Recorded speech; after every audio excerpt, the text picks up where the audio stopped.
What's up everyone, Ming Sun here. So it's 5 o'clock in the morning and I have shift and I'm running late. So medyo mabilis tayo ngayon. Parang lagi na lang yata ako late eh. So yun, later I'll be showing you, or I'll be heading to 10th Avenue, Caloocan, just to purchase a sprocket flange for a decent bike, and I'll be showing you as well kung ano yung mga 3S shops na available sa 10th Avenue, Caloocan, where you can purchase genuine parts. Oh shit, ang daming kalat ngayon dito sa Commonwealth. Hintay ka na ako dun ah. Well anyways, yun nga, pakita ko sa inyo kung ano yung mga stores na pwede nyong puntahan dun sa 10th Avenue, Caloocan, kung ano yung mga pwede nyong bilhin dun aside from original parts ng different motorcycle brands. So for now, pasok muna ako sa office and then update ko na lang kayo later.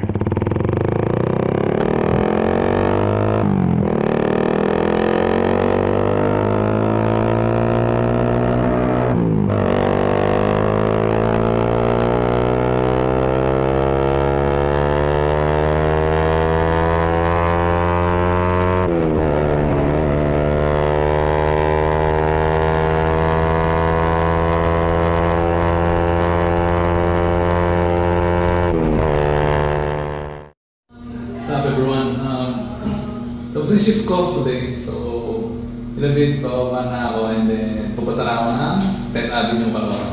I'll be showing you kung ano yung mga 3S shops doon, kung saan kayo pwede bumili ng mga original parts ng iba't ibang klase or iba't ibang brands ng motorcycle.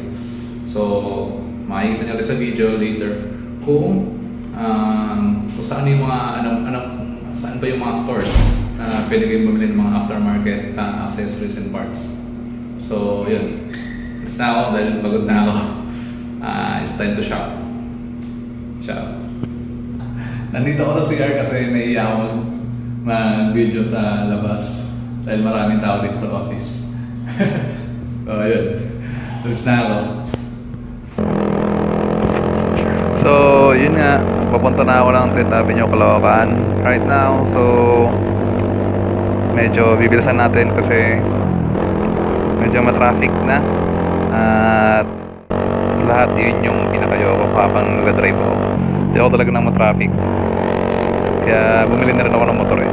Kaya yun.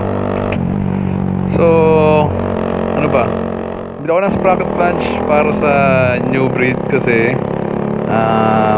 may nangangailangan. So I'm just helping a friend to buy a new sprocket flange. So dito na ako sa 10th Avenue, Caloocan. Ano ba, first stop ko yung 3S shop ng Suzuki. Ang name ng shop is Remcore. Sa Remcore, available dun lahat ng motorcycle brands except sa China, mga China na brand available sa kanila. Meron na rin doon pang Raider 150 Fi, cheapest price, as much as possible ang available sa kanila. And then Sniper 150 meron na rin doon kasi dati na nagtatanong ako doon wala eh, but this time meron na.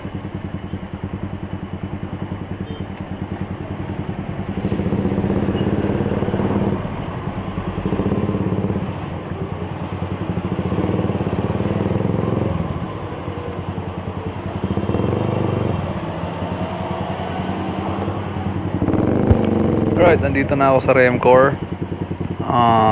Kung galing ka sa sa ilalim ng LRT, nandito yung Remcore, located siya sa may bandang dulo ng 10th Avenue. Hindi naman dulo, actually medyo nasa malayo siya. Yan, basta dire-diretso mo lang yung 10th Avenue, makikita mo sa left side mo yung Remcore. So yan, may mga display naman silang bikes dito. Pero ngayon konti na. Ewan ko lang kung bakit. Pre, rocket launch ng new breed. Bali, in my honest experience purchasing items here in Remcor, my honest review is very accommodating yung mga staff dito. At na knowledgeable sila sa mga products. Tsaka yung mga staff dito, hindi sila masusungit. Yun nga, gaya ng sabi ko kanina, very accommodating sila. Basta alam mo yung pyesa or kung anong tawag, hanapin nila para sa'yo. Kung hindi mo alam yung eksaktong parts, pwede nilang tignan sa catalog. Ito si Alvin. Magaling na mekaniko yan for Suzuki bikes. Siya yung mekaniko ko before no sa Raider J ko. And hindi na ako nagpupunta sa kanya kasi alam ko na kung paano gawin yung mga tweaks dun sa motor ko.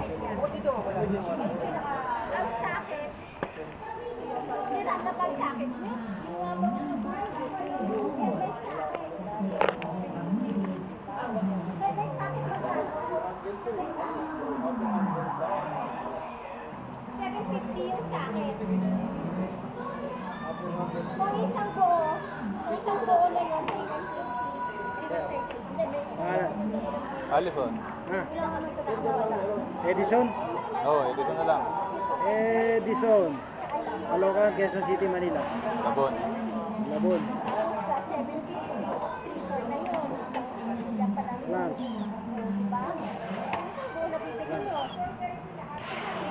150. Dito mababayaran? So, after mong sabi yung pyesa at makuha nila, merong cashier dito kung saan mo babayaran yung item. Yun, bigay mo lang yung pera mo, tapos bibigyan ka na lang ng resibo. And then yung item, makukuha mo dun sa guard na katabi nitong cashier.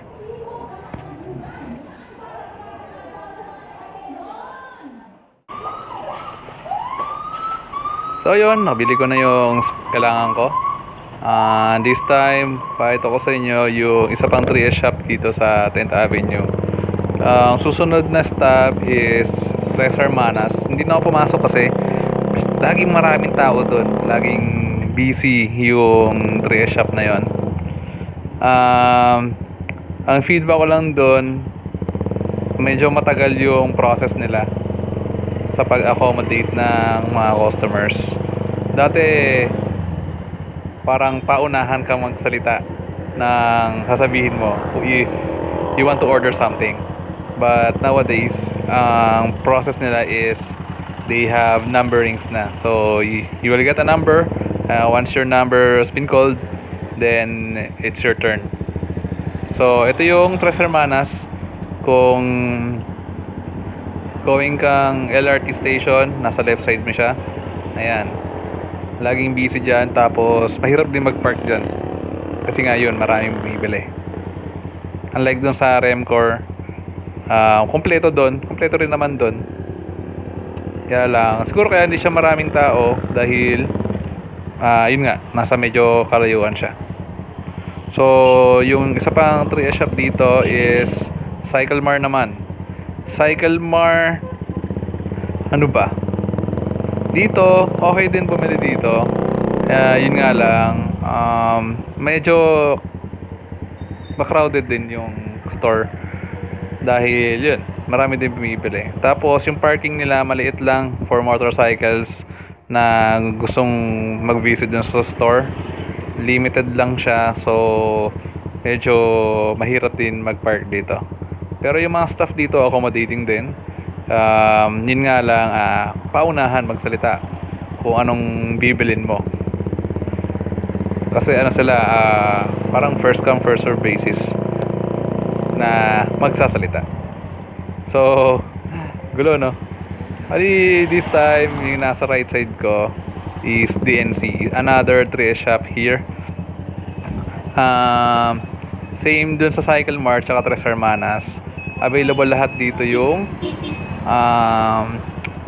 different brands of motorcycles. And ang pare-pareho silang walang China parts. From Remco, Tres Hermanas, Cyclemar, and then DNC. Sa DNC, gano'n, wala talagang China parts. Nakapaskil yun. Makikita mo dun sa mga poste nung establishment na yun nga, wala silang mga China parts for China bikes. So, yung kulay green na parang karatola, that is Tire 1. Hindi ko sure kung 3S shop na siya. Pero meron din silang mga genuine parts for different brand of motorcycles. Pero limited lang. Tapos dyan sa Tire 1, maraming Racing Boy parts kung fan ka ng Racing Boy. Tapos teka, tatabi mo na ako. Yan. Sa right side ko, yan yung pinakasikat na 3S shop dito sa 10th Avenue, Caloocan, which is Maya. Yan si Maya. Okay mag-park dyan kasi maraming parking slot for motorcycles. And then available din dyan yung mga different brands of motorcycles except China. And then wala silang parts for Sniper 150. So try nyo rin, pwede naman kayong mag-drop by, mag-inquire kung available na yung parts ng Sniper 150 sa kanila. Sa Maya, meron ding, bukod dun sa genuine parts, available din sa kanila yung mga replacement parts or Class A na tinatawag. So itong street na to, ito yung tinatawag na Motorcycle Tiangge sa Caloocan, 10th Avenue. 11 right dyan, makikita mo mga stalls na parang ditulak lang. Marami kang pwedeng pagpilian dito. Yung mga parts na binibenta nila, yung mga murang parts or accessories. So ito sa loob dito ka makakita ng magagandang accessories or motorcycle parts na gusto mong bilhin. Tanong-tanong ka lang. Tsaka maraming magagandang tindera dito. Kung tumitingin-tinding kayo sa tindera, okay mga tindera dito. Huwag mo lang pangingitiin kasi minsan pangit yung ngipin. Hindi, joke lang. Nanlait na yun. Hindi, magaganda yung mga tindera dito sa loob. So yun, dito may mga Racing Boy dito, CNC. Tapos dito rin yung mga gulong, meron din available dito. Basta marami silang mga brands ng motorcycle parts dito sa loob na magaganda. Yung ganda ni ate sayang, taken na. So yun, pwede naman kang lumagos dito pagka nakamotor ka. Ito nyo naman, pinasok ko yung motor ko, diba? So yun, meron pa isa dito. May isa pang DNC dito. Dalawa yung branch ng DNC dito sa 10th Avenue, Caloocan. So bawal mag left turn dito, kaya pepesto muna ako para hindi tayo mahuli. Pala, pag pupunta kayo dito, mag-ingat kayo sa pag-park ng motor nyo kasi meron ditong linya kung hanggang saan lang kayo pwede mag-park ng motor. Pag lumagpas kayo doon at nakakita kayo ng mga personnel ng towing truck na dumadaan, matotow yung motor nyo. So yun, konting ingat lang sa pag-park kasi talagang dinidisiplina nila yung motorista dito when it comes to parking. So ito naman, Chrome Dazzler, Caloocan branch. Si Mark at Work yung pangalan ng store. Kung gusto nyo magpa-chrome, colored chrome or silver chrome, available dyan kay Mark at Work, Chrome Dazzler, Caloocan. Tapos ngayon pupunta tayo ng Phyto. Meron ditong Phyto na store para dun sa mga legitimate na Phyto products. Mas okay na dito kayo bumili sa Phyto store para siguradong original yung mga Phyto na mabibili nyo. Marami naman silang mga parts dito kasi malaki store nila, and madaling mag-park dito kasi konti lang yung pupunta rito. Medyo mag-u-turn ako para makita nyo kung saan yung store kasi mahirap pag hindi nyo makikita masyado kapag medyo dumikit ako dun sa store para makuhanan yung tsura ng store. Ayan, yung kulay blue na signage sa left side ko. Ayan, into ako. Yan. This is Phyto. Yan, along 10th Avenue, Caloocan din yan. Sa kabilang side ng 10th Avenue. So, doon yung makikita yung Phyto. So, ano pa ba? Sa Project M nga pala, meron din dito. Sa tapat lang siya ni Mark at Work from Dazzler. Yun, magaganda yung mga pyesa na mga tinda doon. Meron doon sila mga Brembo, Nissin na brands, calipers, brackets. Meron din silang exhaust system. Tapos ano pa ba? Basta marami doon. Lalo na ko yung doon sa mga mahihilig mag Thai look or Thai concept ng motor. Okay doon kay Project M bumili. Hey guys, andito ako sa land of the falsification. And this is Recto. Dahil nagugutom ako, kakain muna ako ng pares. Nandito ako sa kain ng mami. Malapit sa Recto. So this is my lunch for today. Ayun, nagugutom na ako. Kain muna. So yun, tapos na ako kumain ng mami tsaka tanin. Walang pares eh. So napilitan ako kumain ng mami. Pero masarap naman siya. Yun, mahilig ako kumain ng dirty mami o kaya dirty pares. Sulit naman kasi, mura lang. Tapos mabubusog ka. Ayun, pauwi na ako. So, thanks for watching guys. If you like the video, just hit like and share. And if for the upcoming videos, please subscribe to my channel. Thanks.